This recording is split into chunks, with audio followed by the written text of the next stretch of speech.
Je m'appelle Hugh Glass. Aux yeux de la plupart, je suis juste un trappeur ordinaire, un homme de la frontière, silencieux et résilient. Mais pour moi, chaque pas, chaque souffle dans ces terres sauvages a une signification, une raison d'être. J'ai arpenté les forêts, traversé des rivières glacées, toujours accompagné de mon fils Hawk, métis au regard perçant, silencieux comme l'aube. Ce voyage-ci devait être une nouvelle aventure ensemble, une étape de plus dans son apprentissage. Il avait tout juste 20 ans, un jeune homme encore en quête de ses marques dans un monde brutal. Nous nous étions joints à une expédition dirigée par le capitaine Andrew Henry, un homme aussi froid et dur que les montagnes qui nous entouraient. Sous son commandement, un groupe de trappeurs endurcis et assoiffés de fourrures précieuses, d'opportunités et de gains. Parmi eux, un certain Eddie Dunk, homme imposant, bourru et cynique, dont la brutalité ne laissait aucun doute quant à sa loyauté qui n'allait qu'à lui-même. Notre mission, simple en apparence, était d'explorer les territoires sauvages, de pister les castors et autres animaux à fourrure. La région était un terrain fertile, mais aussi un espace où chaque pas pouvait être le dernier. Les tribus amérindiennes qui y vivaient n'appréciaient pas notre présence, et même si le capitaine Henry prenait des précautions, l'hostilité de ces terres ne laissait place à aucun répit. Nous étions en pleine traque lorsqu'un cri d'alarme résonna à travers les bois. En un instant, la tranquillité sauvage fut brisée par des flèches sifflant entre les arbres, des hurlements de guerre et des corps tombant au sol. Nous étions attaqués par une tribu cherchant, semblait-il, à récupérer une jeune fille qui avait été capturée par un autre groupe de trappeurs. Les flèches et les lances fusaient de toutes parts, perçant l'air et semant la mort autour de nous. Hawk et moi avons pris nos positions, nos cœurs battant au rythme effréné de la bataille. La panique s'empara de certains hommes. Des fourrures, durement acquises, furent abandonnées dans notre fuite précipitée pour échapper aux guerriers amérindiens. Le capitaine Henry ordonna la retraite, et dans la confusion, il m'appela pour prendre la tête de notre groupe en fuite. Je connaissais bien ces bois, bien mieux que la plupart d'entre eux, et je savais que seul un chemin escarpé, risqué mais rapide, pouvait nous offrir une échappatoire. Notre progression était lente, chaque homme surveillant ses arrières, l'œil alerte au moindre bruit. Les tensions montaient, non seulement à cause de la menace qui pesait sur nous, mais aussi à cause des murmures de discorde. Dunk, qui depuis le début de l'expédition méprisait Hawk pour ses origines métisses, ne se gênait plus pour critiquer mes choix et semer la méfiance dans l'esprit de certains. Je savais qu'il était dangereux, mais je ne pouvais m'imaginer jusqu'où irait sa cruauté. Alors que je m'éloignais du groupe pour chasser, une ombre gigantesque me surprit entre les arbres. Un grondement sourd, et en un éclair, un grizzly surgit. La bête, massive et terrifiante, se dressa sur ses pattes arrière, laissant entrevoir des griffes acérées comme des lames. Je n'eus qu'une fraction de seconde pour réagir avant que l'ours ne me projette au sol d'un coup de patte violent. Le choc fut terrible, mon corps se déchirait sous ses coups, chaque coup de griffe ouvrant des plaies béantes. Je me débattais de toutes mes forces, hurlant dans un mélange de douleur et de rage, agrippant le poignard de ma ceinture pour le plonger dans le flanc de la bête. Dans un dernier sursaut, alors que je me croyais fini, la lame atteignit enfin un point vital. Le grizzly s'effondra, mais me laissa à peine en vie, brisé, ensanglanté, abandonné à mon sort. Quand le groupe me retrouva, je n'étais plus qu'un corps mutilé, luttant pour chaque respiration. Les regards horrifiés de mes compagnons en disaient long, peu de gens survivaient à une attaque de grizzly, encore moins avec des blessures aussi graves. Le capitaine Henry ordonna qu'on tente de me soigner, mais rapidement, les hommes comprirent que me transporter ralentirait leur progression, et le risque d'une nouvelle attaque amérindienne planait toujours. La décision tomba. 2 hommes furent désignés pour rester à mes côtés jusqu'à ce que la mort vienne me chercher. Dunk, sans surprise, se porta volontaire, son regard déjà empli d'avidité pour les maigres possessions qu'il pourrait récupérer sur moi. Hawk insista pour rester lui aussi, sa loyauté envers moi évidente et immuable. Le jeune Jim Bridger, impressionnable mais honnête, se joignit à eux pour m'accompagner. C'est là, dans cette clairière où la neige se teintait de mon sang, que Dunk dévoila sa véritable nature. Voyant que mon état se prolongeait, il murmura que la meilleure chose serait d'abréger mes souffrances.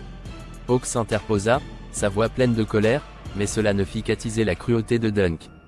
D'un geste brusque, Dunk assassina mon fils sous mes yeux impuissants, étouffant ses cris et ne laissant que le silence pesant de la trahison. Jim, terrorisé, ne trouva pas la force de me défendre.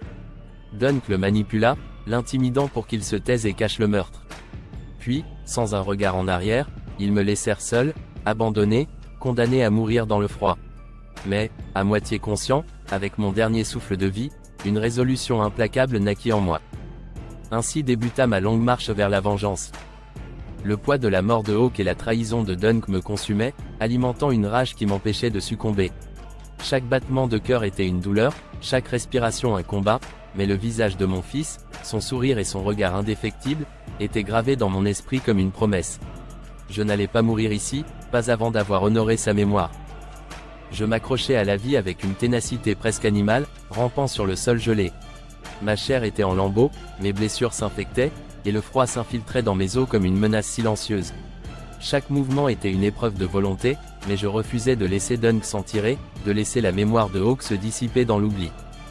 Pendant des jours, peut-être des semaines, le temps avait perdu toute signification, je me traînais dans la neige, mon corps affamé se nourrissant d'herbes et d'insectes trouvés dans les crevasses du sol.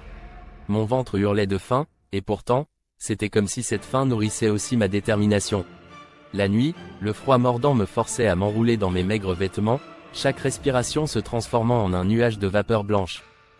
Un soir, alors que la douleur d'une plaie ouverte devenait insupportable, j'eus recours à une mesure désespérée. Avec la main tremblante, je pris un peu de poudre à canon, la déposai sur la blessure et allumai. La douleur qui suivit fut au-delà de toute mesure, un feu liquide se répandant sous ma peau. J'étouffai un cri qui menaçait de me déchirer les poumons, sentant la plaie se refermer sous la chaleur brûlante. Cette souffrance était un rappel brutal, mais nécessaire, de la vie qui brûlait encore en moi, prête à se battre jusqu'au bout.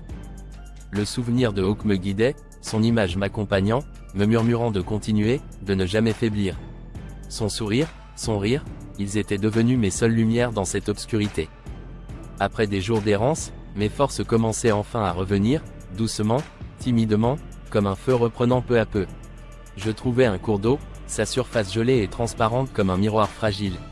L'eau était glaciale, mais elle réveilla mes sens engourdis, rafraîchissant mon esprit et apaisant ma gorge en feu. Dans ma lente progression, j'appris à reconnaître des plantes médicinales et à me soigner comme je pouvais, avec les ressources que m'offrait la nature. Un jour, je tombai sur la carcasse d'un bison, déjà attaqué par des loups, mais qui me permit de me nourrir. Avec une précaution extrême, je me glissai sous les restes de la carcasse pour échapper au vent cinglant de la nuit, trouvant là un abri temporaire, une tombe et un refuge tout en un. Les épreuves continuaient de se dresser sur mon chemin. À un moment, un groupe de loups découvrit ma présence près de leur territoire. Affamé, je me retrouvai face à eux, défendant férocement ce maigre butin qui me permettait de survivre un jour de plus. La bataille fut rude, mais je sortis victorieux, m'appropriant leur territoire pour un court répit. À mesure que mes forces revenaient, je parvins à m'appuyer sur des branches pour avancer. Chaque pas était douloureux, mais ma détermination croissait, alimentée par chaque victoire, aussi petite soit-elle.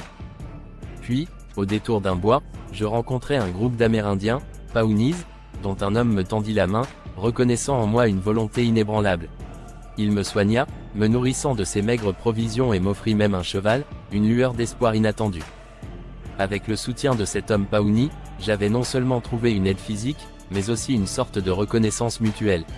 Nos échanges étaient silencieux, limités aux gestes et aux regards, mais ils disaient plus que des mots. J'avais presque oublié ce que cela faisait d'avoir quelqu'un à ses côtés.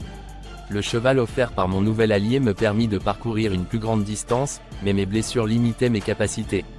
Chaque secousse du voyage éveillait une nouvelle douleur, rappelant la brutalité de mon corps meurtri. Pourtant, je tenais bon, soutenu par un désir de vengeance plus fort que jamais. Les jours suivants furent un enchaînement d'épreuves. En traversant des rivières glacées et des terrains escarpés, je continuais d'avancer, poussé par une rage froide et inextinguible. Je ne m'autorisais aucun moment de repos, craignant que tout arrêt ne m'emporte dans un gouffre de désespoir dont je ne pourrais plus m'échapper. Un jour, alors que je progressais péniblement, un groupe de soldats français m'intercepta.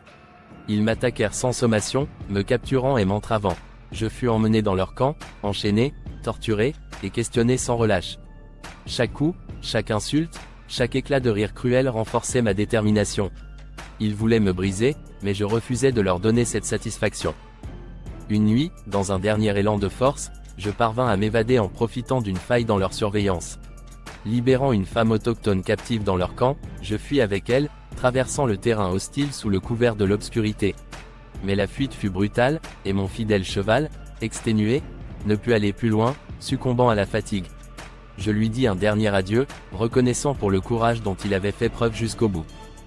Je me retrouvais de nouveau seul, parcourant des kilomètres à pied avec mes forces diminuant, mais chaque jour de marche me rapprochait de mon but. La haine envers Dunk était devenue le seul carburant de mon âme, me guidant malgré la fatigue et les blessures qui refusaient de guérir. Des semaines plus tard, j'atteignis enfin un poste de traite, où je retrouvais le capitaine Henry et quelques trappeurs. L'expression sur leur visage en me voyant était un mélange de surprise, de crainte, et de respect. J'étais un spectre, un revenant revenu d'un enfer qu'ils n'auraient jamais imaginé. Je racontais mon histoire d'une voix cassée, chaque mot chargé de la douleur de la trahison et de la perte. Lorsque je leur parlais de Hawk, un silence s'installa, lourd et respectueux, presque sacré. Le capitaine Henry décida de m'aider à accomplir ma vengeance. Une expédition fut organisée pour retrouver Dunk, et cette fois, je savais que rien ne pourrait me détourner de mon chemin. Nous le retrouvâmes, caché dans un camp de fortune, profitant de la vie que lui avait offert sa trahison et le meurtre de mon fils. L'affrontement final fut brutal, chaque coup porté résonnait de tout ce que j'avais enduré. Dunk, voyant la haine dans mes yeux, comprit que sa fin était proche. Mais au dernier moment, alors que je tenais sa vie entre mes mains, une étrange paix m'envahit. Je le laissai à la nature, le laissant être emporté par le courant de la rivière qui rugissait à nos pieds. La nature elle-même, dans sa brutalité impitoyable, rendrait justice. Épuisé, blessé, mais vivant, je me tenais seul au bord de cette rivière, regardant Dunk disparaître dans les flots. Une paix froide, presque spectrale, s'empara de moi. Mon voyage de vengeance était terminé, mais l'épreuve m'avait changé pour toujours. Hawk vivrait à jamais en moi, et la mémoire de son sourire, de son courage, et de sa loyauté resterait gravée dans mon âme.